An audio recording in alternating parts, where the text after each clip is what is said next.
The following is a Comfortably Zoned Radio Network production. We are back. Golenbock University. I'm Ralph Tyko with the Comfortably Zoned Radio Network. The co-host, Alan Blumkin, is not here, one of the three baseball Michiganers. He opted out for this evening. I'm here with the professor, Peter Golenbock. How are you, sir? I am fine, thank you. Fine, thank you. I was wondering whether you saw the new movie about Billie Jean King and Bobby Riggs.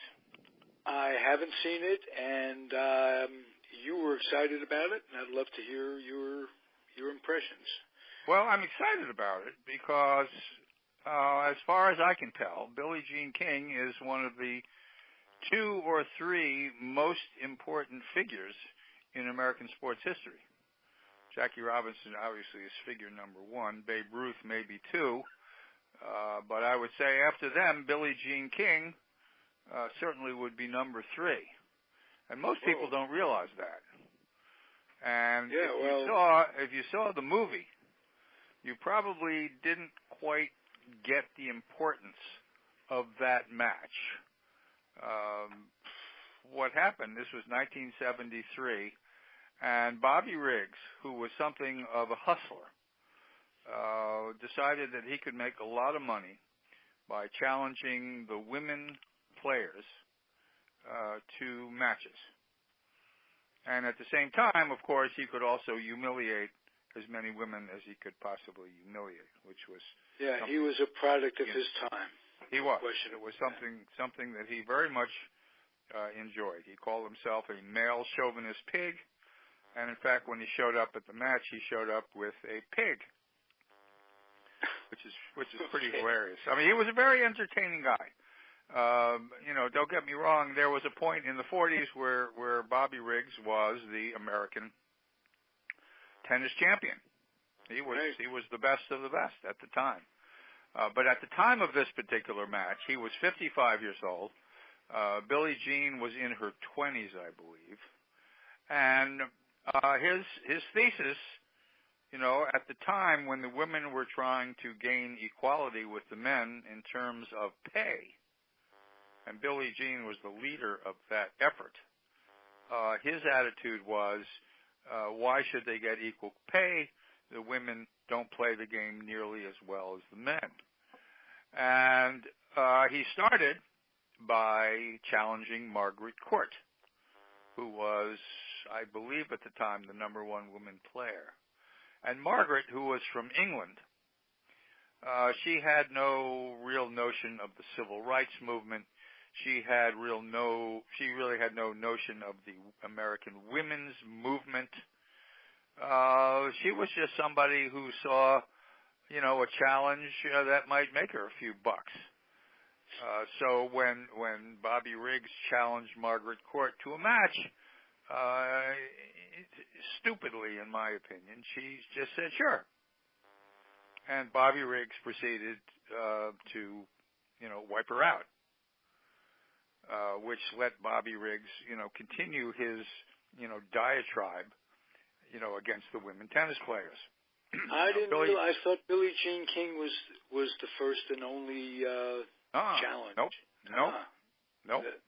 First was Margaret Court, and Billie Jean was just furious at Margaret Court. Now there was a dichotomy with the women players. There was a split because Billie Jean King had taken, I can't remember how many of them, 13, 14 of the women, and basically told the men, we're not playing with you anymore until we can get equal pay. And they went off on something called the the Virginia Slims, tennis tournament, where they went around the country, playing for championships among those women. But that was only half the women. Some of the other great players, Chrissy Everett, she was probably the one who should have joined, but who didn't have the cojones to do it. she didn't see the women's movement all that important, so she stayed behind with some of the other American women's tennis players and stuck with the men. Now, this was around the time of World Team Tennis as well. And World Team Tennis was also something that Billie Jean King and her husband came up with, without a doubt, no question about it. But really, what this came about more than anything else was something called Title IX. Title IX was either 72 or 73, and this was something, believe it or not, that President Richard Nixon signed, and it had to do with, equality for men and women in the workplace. What they didn't understand was that Title IX also meant equality for men and women in college sports. So, for instance, on the college campus, which before that had, men's football, men's basketball, they had every sport under the sun. And the women were lucky if they had a field hockey team and a soccer team. But under Title IX, the women started suing. The notion being, we want equality. So if there's a men's tennis team, there's got to be a female tennis team. If there's a men's basketball team, there's got to be a female basketball team, that sort of thing. Right. Which really drove the Republicans absolutely hog-wild crazy. Interesting that it was Nixon's idea, too. I think what happened, quite frankly, is that when Title IX was signed, in fact, I know this is a fact, when Title IX was signed into law, they did not fully understand the total impact that this would have on all sorts of things, especially on college sports. So all those fabulous men's college football players were going crazy because some of the money, had to be siphoned off from their vaunted football teams to start, women's sports teams. Now, ironically, Title IX is associated with sports more than anything else. I'm just learning now from you that Title IX wasn't sports initially. I thought it was sports initially. Not only that, I thought it was a California initiative. This was a national law. This is a law across the country, which was the idea is to foment equality between men and women in all sorts of spheres. And sports was not even something that was considered when the bill was being passed. But the women who were involved with sports on the college campus, they must have jumped on it right there. Oh, they quickly figured out, hey, wait a second. Why should all of these guys be allowed to be playing, collegiate sports, and there are no sports for us? And so this was happening at the same time that Billie Jean King was getting involved with demanding equality in the pay from the United States Tennis Association. The gall of the woman. Well, the gall of the woman. It was astounding. I mean, basically said, okay, we all quit. We'll start our own, which is astounding. But the way Billie Jean saw it, say the men were making, say, $100,000, just as a hypothetical. Say the men were making $100,000 for the winner of a men's, tournament, and the women were making, say, $15,000. I mean, that's how big the difference was between the men and the women. So Billie Jean, her attitude was, we got nothing to lose here. Let's go off and do our own thing. And then, of course, Bobby Riggs comes along and defeats Margaret Court, and he's about to throw a monkey wrench into her entire argument. Because if this 55-year-old guy can beat every woman tennis player on the planet, he wins 6-love against Court. It was something like that, 6-love, 6-1, something I don't remember exactly, but it was close to it. Okay. But he had totally intimidated her. He was a very intimidating guy, and he was the sort of fellow. He was the sort of fellow. He did it kind of with a whimsical way about him. He wasn't. Oh yeah. I don't think he was mean-spirited in the sense that, like your Jimmy Pearsall story. No, not quite like that. But he was the sort of fella who would do whatever it took to win. He could be pretty cutthroat. Right. I mean, he was the sort of guy who would bet you, if two flies were climbing up the wall, he would bet you on which fly would get to the top first. I mean, that's the sort of bettor he was. He was a habitual gambler.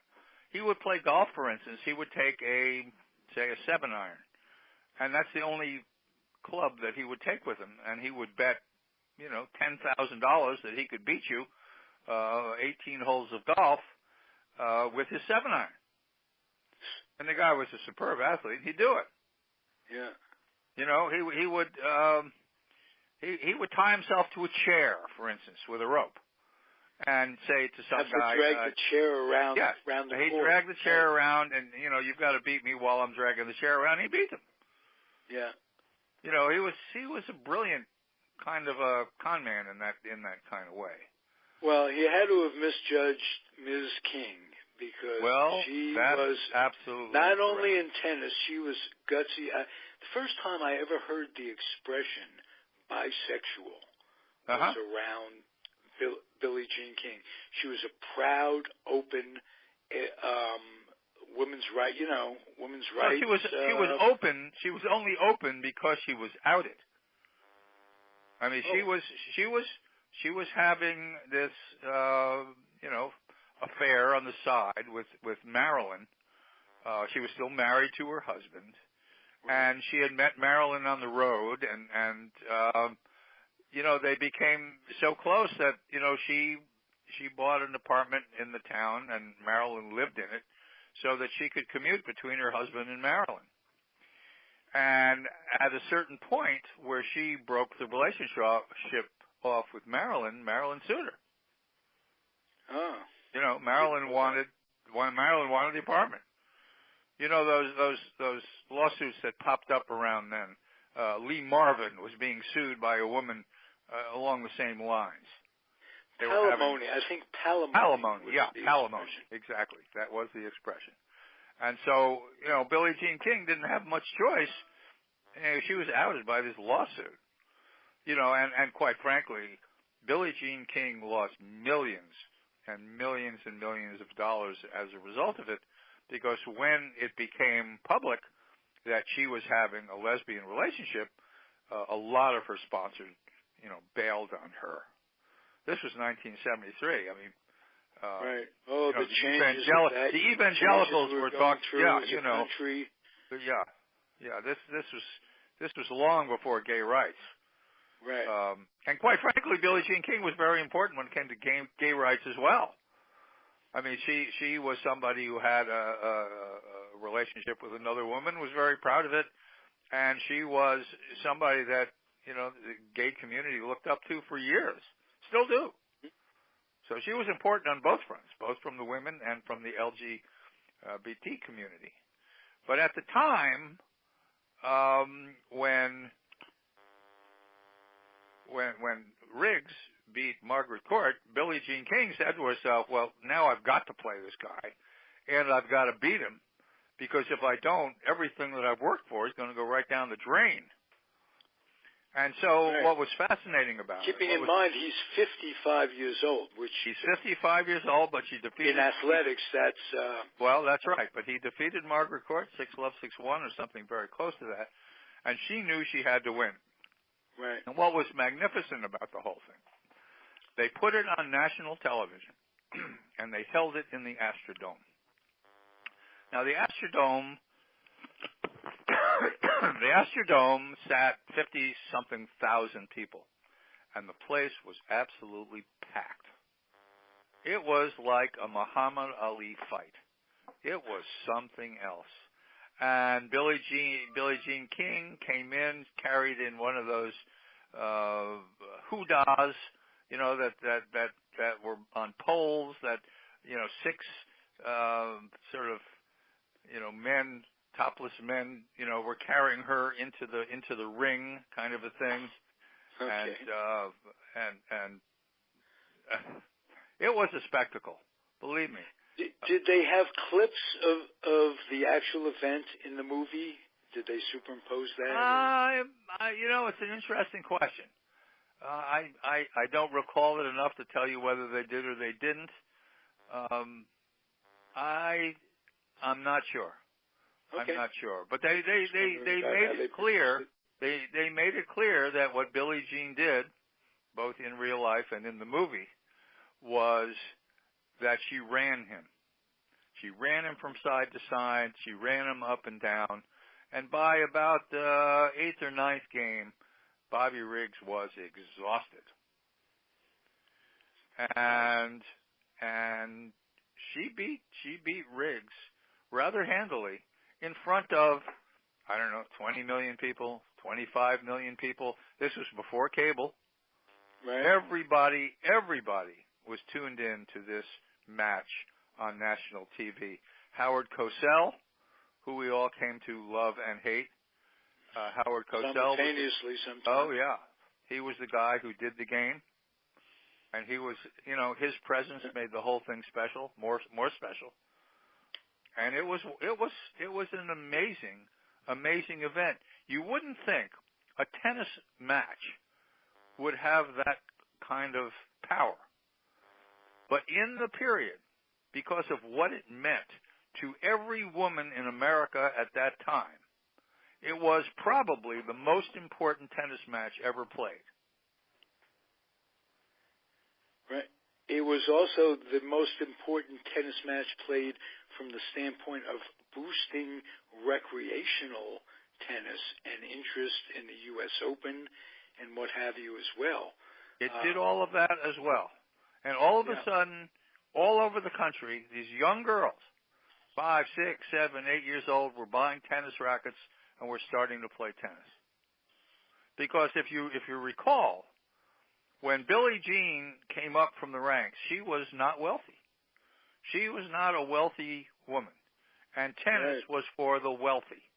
If you didn't belong to a tennis club, chances are you didn't play. And Billie Jean King, like Arthur Ashe, these were not wealthy people. But they were incredibly talented, and they were determined that they were going to be champions. When Billie Jean King was 12 years old, Billie Jean King told her mother, my father too, I guess, that she was going to be the champion of the world. And she went out and she mowed lawns or did whatever she had to do to get the $8 to get her first tennis racket. And then she started taking lessons in the public courts. And this is what all the little girls in America started doing, taking tennis lessons in the public courts, making tennis so much more democratic than it had been prior to that. Wonderful. Really spectacular woman. From a sports family. Her brother was Randy Moffett, That's right. Moffett, former pitcher with the Giants and relief pitcher, and that had to help. Having a brother, playing pro ball. He was the older brother. Older brother, and as she was, 5, 6, 7, 8, and he was 2 years older, they would play sports. And so she would have a very fine, athlete to compete against. And he wasn't the sort of fellow who would let her win. It wasn't that sort of thing. So she had to be at the top of her game, to give her older brother a game. And that was part of it as well. Right. Let's talk about 1973 when this took place. I'm just going to name, and this is off the top of my head, I jotted this down, things that happened in 73. Okay. I'm sure there's much more. O.J. breaks breaks 2,000 yards. First running back to break 2,000 yards. Yes, O.J. played for the Buffalo Bills. Right. And he was a running back. So, these are the times. This sets the stage for O.J.'s popularity and his charisma, and it's really important that he's included in this. But the last soldier comes home from Vietnam in 73. Yeah. And the first DH, Ron Blomberg. Yes. And I had, as a guest on one of these podcasts a few weeks ago, the last pitcher to bat for the Yankees. Before Blomberg, the day before, his name is Larry Cowell. Cowell. Larry Cowell. Isn't that terrific? He gave me a terrific interview, and he's one of the players who doesn't have the 4 years in for pension. I don't know if you talked to Doug Gladstone. Well, Doug Gladstone keeps interviewing these people, and every time he comes up with one of these stories about how poorly they're doing financially, it's really heartbreaking that Major League Baseball could be so damn cheap when it comes to these players. They're Major League ball players, and they should be into the union, and they should be getting pensions, every single one of them. Absolutely. It's one of the biggest disgraces. There are literally billions of dollars in the pension fund.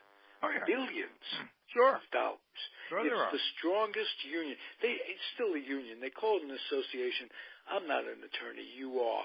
What is the difference between calling it an association and a union, and what does that entitle them to? Well, to become a union, you've got to go. There's a process. There's a process. You've got to go to all of the people who potentially could be in the union, and you have to talk to them about joining the union, and they have to sign a piece of paper saying that they want to join the union, and then at some point they have to have a vote, and then if the majority of those people vote to join the union, then you have a union. If you don't have the rest of that stuff, it's not a union. It's just a bunch of guys. Well, was it a union at one time, and it's now it calls itself an association? It's still a union. They can call itself whatever they want. It's still a players' union, any way you look at it. And this all goes back to Marvin Miller. There had been a union before Marvin, but it was a union where the owner's representative was running it, and the players didn't get very much. I mean, we can start talking about Marvin Miller. We can talk about him ad infinitum.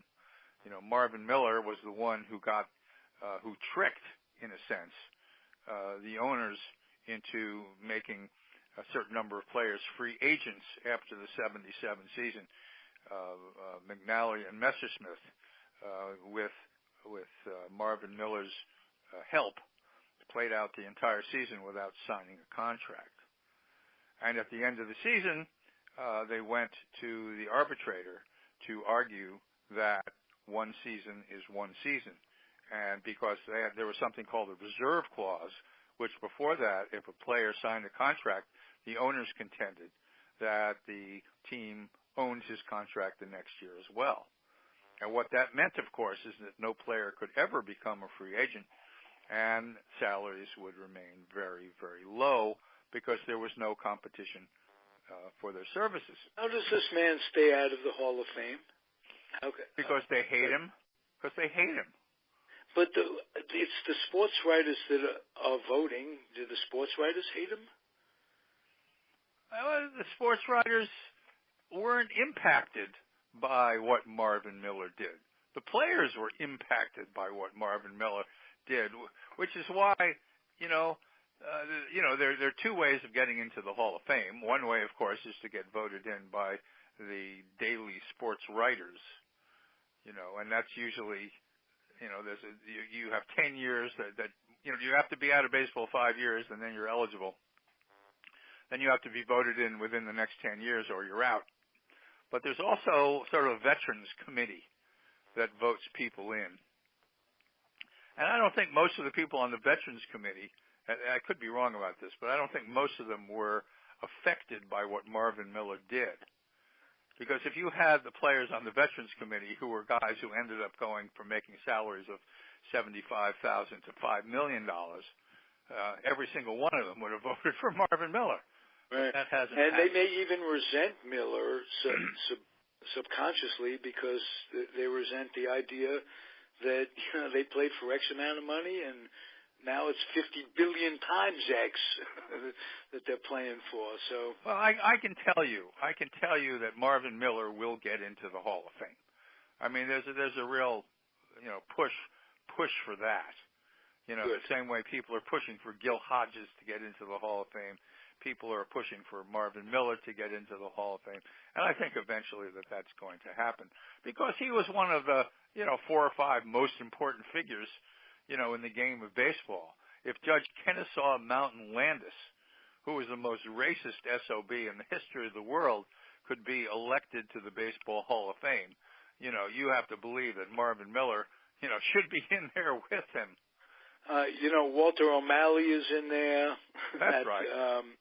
Which says it could be one of the most. Bowie Kuhn is in there. It's well, Bowie was the one who Marvin Miller outsmarted every step of the way.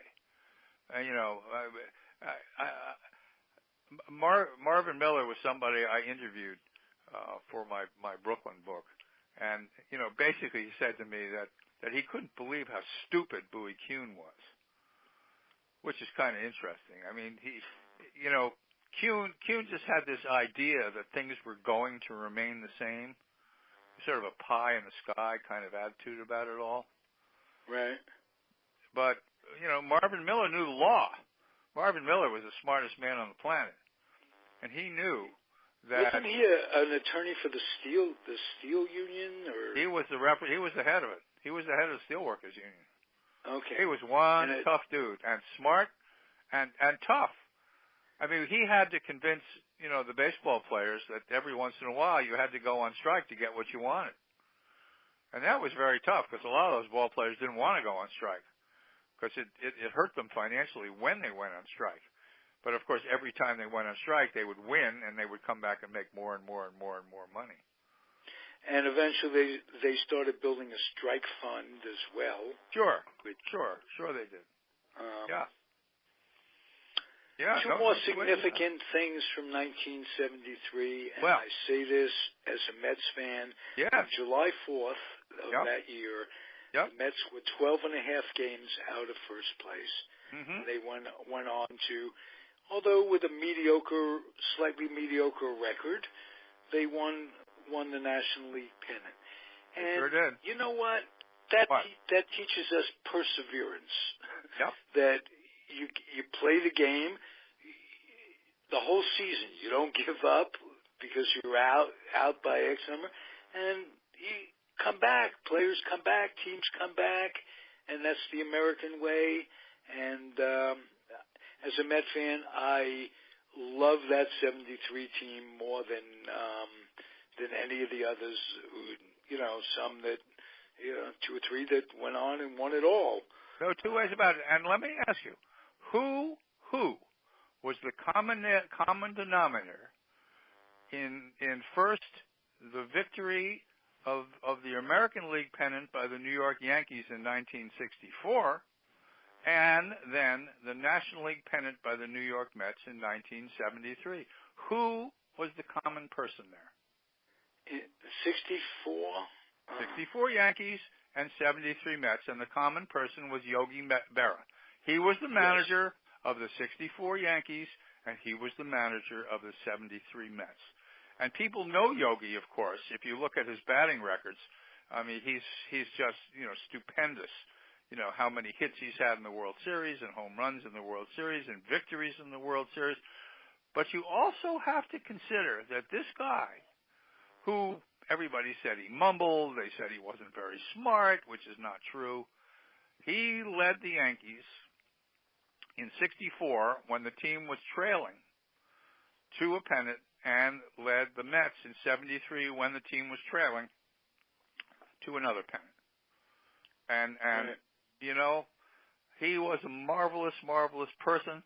He was a great manager, a great player. I can't say enough and about fired unjustly by 2 New York teams. Yes. That had to hurt. Oh, I read an biography of him, by a guy named Barra. Alan. Alan's a marvelous writer. Yeah, Alan Barra. Oh, yeah. Alan's absolutely terrific. Beautiful book. And it captures Yogi's personality beyond that. You know, his cliches and sure. See a fork in the road, take it. Yep. This was a World War II veteran. He was on D-Day. He landed on D-Day. He was not a clown. He almost got his head blown off on D-Day, for crying out loud. Yeah. And let me tell you something else about Yogi. When I did Dynasty when I was interviewing him back in '74, he invited me over to his home. He lived in Montclair, and he lived in this magnificent mansion. And he had this marvelous, beautiful wife, Carmen. He lived this just terrific life with his 3 or 4 kids. And if you look at Billie Martin, if you look at Mickey Mantle and you know, the way they ran through so much of their money and how they had so much difficulty in their private lives, I mean, Yogi Berra was a paragon. You know, everybody wanted to live Yogi's life. Right. He and his wife, it's like beyond, for every good man, there's a great woman behind. Absolutely. Oh, yeah. Carmen Berra made the financial decisions and kept the family together, and he loved her. I mean, he worshipped her. He absolutely did. That's absolutely true. No question about it. They had a wonderful, wonderful relationship. And when I interviewed him, he was charming, and you know, he you know, spoke of his life, and he was charming and wonderful. I mean, you just love the guy. Never mind the fact that he was most valuable player 3 times, and led the Yankees to you know, and all those World Series rings. Yeah. He led the Yankees to World Series in 47, 49, 50, 51, 52. No, not 51. Let's start again. 47, 49, 50, 52, 53, 55. No, they won in the World Series in 51 too. In 51 with the Giants. Oh, wait. No, but the Yankees beat them in the World Series. Yeah, that's right. The Yankees won 5 in a row. That's part of it. I'm That's talking to the guy from Dynasty. Yeah, you're right. Telling him that they won 5 in a row. They didn't win in 54. I'm going to save this tape, Peter. Yeah, that's all right. Hey, nobody's perfect. They didn't win in 54. They didn't win 59. But starting in 49 and going to 64, they won 14 out of 16 pennants with Yogi Berra as their catcher and then as their manager. So, I mean, what a career. What an amazing If you think of anybody who epitomizes, I guess you'd have to say Casey epitomizes that era.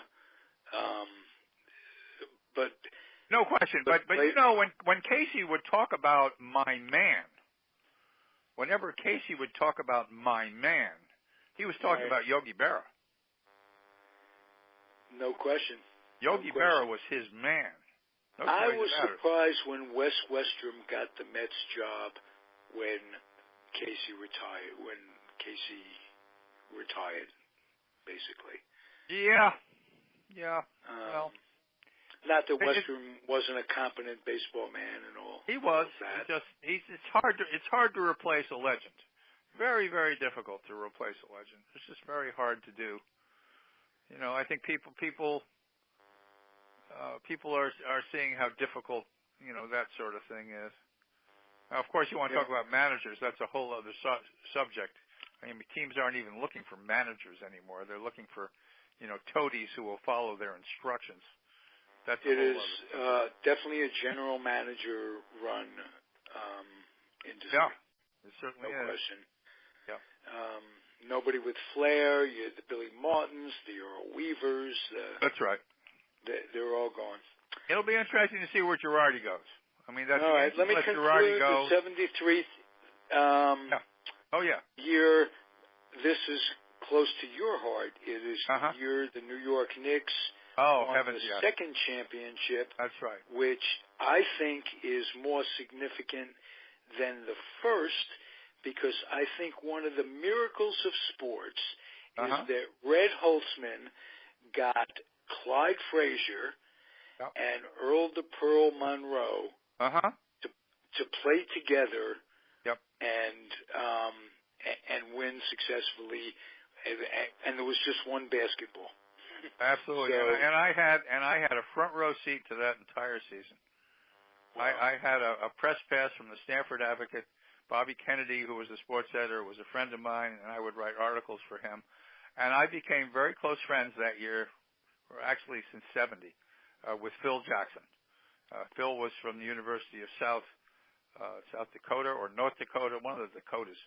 And one of my law school classmates, Sally Gold, was a close friend of Phil Jackson's, and she introduced us. And we were very tight for the 3 or 4 years, 70, 71, 72, 73, 74. And I just had so much fun with those guys, you know, hanging out with them, and DeBuscher and you know, Frazier you're talking about, and Willis Reed, who was just a gentleman of gentlemen, Nate Bowman, who didn't play all that much, but who was hilarious.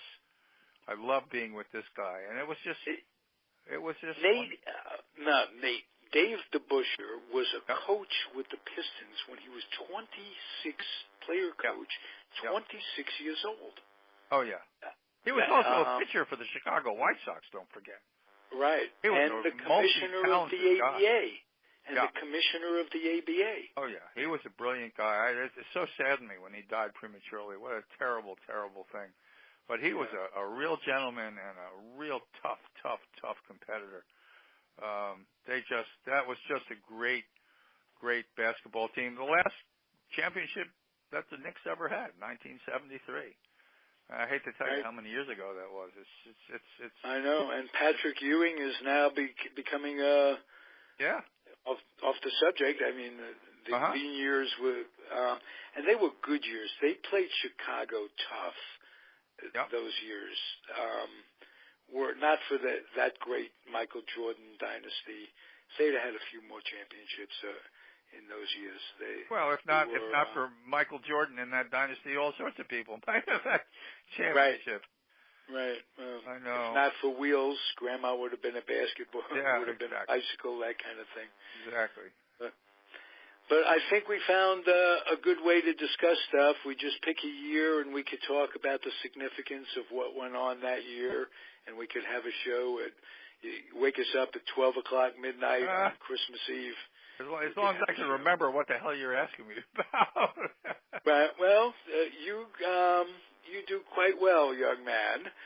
Actually, we're both young men by comparison. Damn straight. I know. And let's keep it that way. And, all right. And stay healthy. Thank you. Yes, you too, Ralphie. Have a great week. All right, my friend. All right, we'll take care. Take care, folks. I just want to tell everybody out there, if they enjoy this offering or any of our offerings, take some lightly used children's books, accumulate them, put them in boxes, and take them down to your local Head Start program in whatever city you live in. And get kids reading, ready for school, all those things. And that would make me feel good because I enjoy doing this. And we'll be back next week with Golenbock University Comfortably Zoned Radio Network. Thanks again, Mr. Golenbock. Adios, everybody.